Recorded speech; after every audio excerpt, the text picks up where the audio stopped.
I just don't know, Doc. I mean, it just feels like I've been stagnant in both my career life and my college path, you know? Yes, go on. Maybe I just need to hold on until I graduate, you know? Then I can finally feel like I'm going somewhere in life. It's worth a try. Wait a minute, did you just speak to me? All I do is lift weights, make money, and hate myself. Courage the Cowardly Dog is a bold cartoon show that aired in November 1999 till November 2002, a whole 3 years later. Now, me being born in 99, certifying my status as a 90s kid, I was way too young to enjoy this show, and when I did get older to watch old reruns of Courage, I nearly crapped my pants on the Courageous Cure episode. The Courageous Cure episode. You know, the one with aliens couldn't stop punching themselves. Yeah, if I couldn't handle this episode, there's no way I could have handled C.G. Ramses or the claymation violin girl. My yellow belly tendencies aside. You're a lying dog-faced pony soldier. About 2 months ago, a buddy recommended the show to me, and since I recently got an HBO Max subscription, please give me money, H-Backs, I love you. I decided I needed a break from my 616th episode of One Piece, so I sat down to give it a watch only to become obsessed and complete the show within 2 weeks. I love everything about this show, from Courage's little tooth hole to the goofy monsters and the wild mismatch of animation styles. Because not only is a horror-themed kids cartoon a daring idea in the first place, this show wasn't afraid to get too real with some serious episodes. The Mask dealt with very heavy themes of domestic violence where a bunny named Bunny, is trapped in an abusive relationship with Mad Dog, or the Mother's Day episode where we learn that Eustace's abusive tendencies towards Courage are a product of the constant abuse that he endures from his own mother, even as a grown adult man. Or Perfect, where instead of monsters, Courage has to battle his inner demons disguised as the mean old teacher named the Perfectionist. This episode is a mental visualization of Courage dealing with his own insecurities, of feeling like he's not good enough for the people he loves or himself. Something that I know everybody can relate to, at least it's something I know I relate to. But even with such sincere episode, there is never not a time for a watermelon to Bigfoot's head or a circus trapeze act with a hunchback in the barn house. Yeah, both of those things happen. This show refuses to take itself seriously for the sake of humor, and I love it for that. So if you haven't, I definitely recommend giving Courage the Cowardly Dog a watch. But now for the point of this video. Do y'all remember when Courage used to talk? Most people say yeah, because, you know, everybody knows about Courage's hilarious babbling.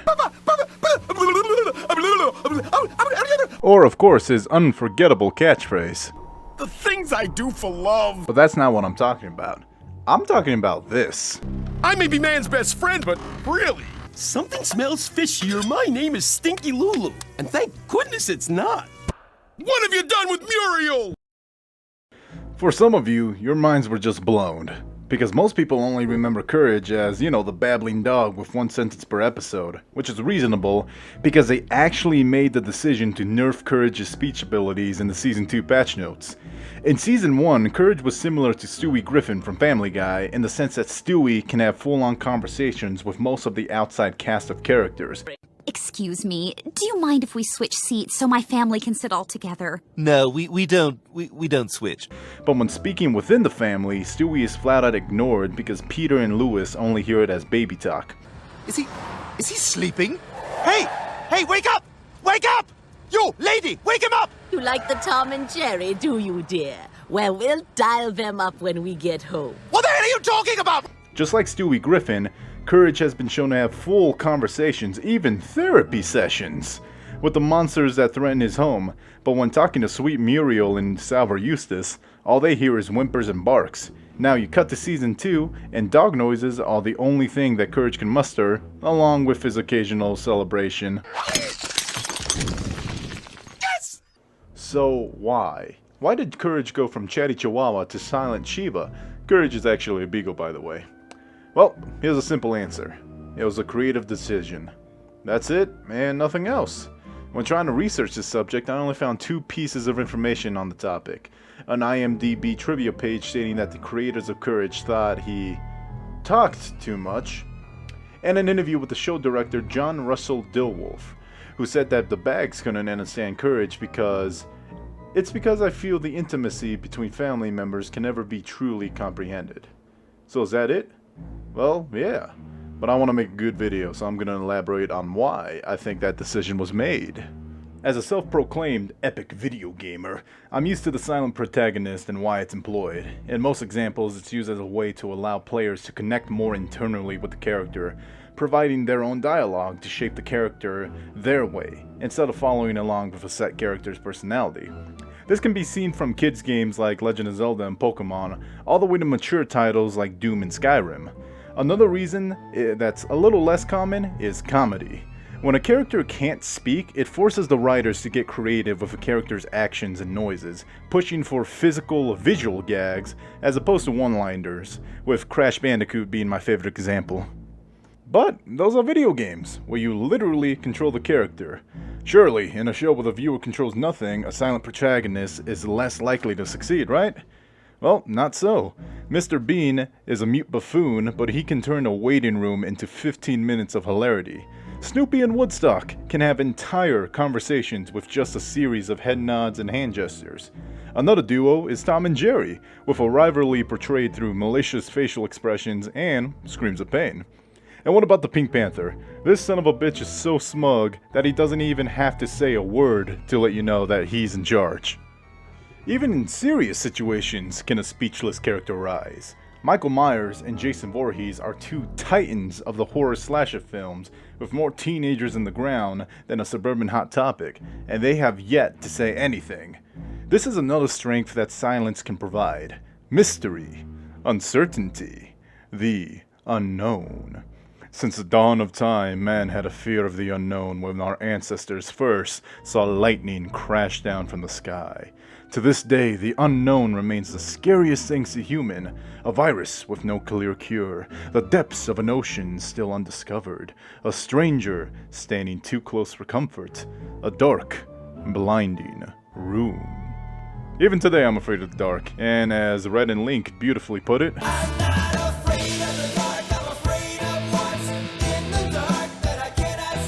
the reason the unknown is so scary is that it allows human imagination to run wild. Human imagination might be the only limitless power we have as a species, an ability that has allowed us to escape our very planet to explore the galaxies above. But our imagination is easily manipulated by emotions. When afraid, we can't help our imaginations take us over. Bumps in the night become psychopathic killers. Dark rooms become hiding spots for horrors that only want to harm us. And soon, our own mind becomes our greatest enemy. And, well, isn't that perfectly fitting for our canine companion? His silence provides us with these ridiculous games of charades that are desperate attempts to warn his owners of incoming dangers, along with his iconic scream, but it also provides an uncertainty to Courage's actions. He can't tell us that everything's going to be okay, and he can't tell us his plans to save his own skin. All he can do is waddle along and try his darndest to be the hero. And isn't that why we all love him? Courage is to act in the face of fear and danger. And isn't that what we see the Pink Pump do every episode? Every time he faces a smelly swamp monster or a twin-headed thought, all he wants to do is run to safety, but he doesn't. All to save Muriel and keep her happy. All while silent. Silence that allows him to look at the camera for a quick fourth wall break to tell us how he really feels. Silence that lets us feel the tension and fear that Courage is facing as he slowly walks up to a scary doorframe, unsure of what's behind. Silence that makes his smile and laughter all that much more worth it. For him, and for us as little kids. Now, admittedly, I'm not sure why Courage was silenced. And unless I finally track down the creators and ask them myself, I'm sure we'll never know. But I like to believe that it was a creative decision that allowed for all of us to be scared little kids, and to relate to Courage. To laugh when he laughs, scream when he screams, and to feel a little braver every day knowing that we got through an episode of the scariest show available for children. And with the new movie coming out featuring a Courage and Scooby-Doo crossover, I honestly couldn't think of a better time to shout out one of TV's weirdest achievements. And I can't wait to watch it. You know, as long as it's nothing like the failed CG reboot. That's gonna be it from me. Y'all have a great day now. Oh, and for those of you wondering what video game this is, it's Courage the Cowardly Dog, the Dark Ending.